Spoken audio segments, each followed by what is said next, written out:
I am the Tofu Golem. Please enjoy the video. You start by confirming permission because legality comes first. Once you own or are authorized to copy the file, locate the original source, camera card, cloud folder, or disk. Make sure you have enough storage and a clear folder structure so files don't get lost. If the source is on removable media, import directly. If it's in the cloud, sync, or export it. Prepare checksum or simple file naming conventions to track versions. This avoids overwrites and keeps quality intact.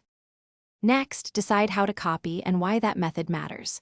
If you want lossless quality, copy the original codec or export from the editing app at the source resolution.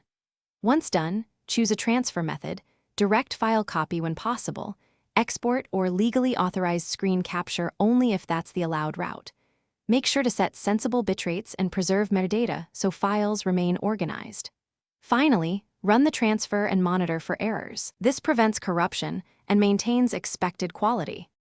Finish by verifying the copy. Play several sections to confirm duration, audio sync, and visual fidelity.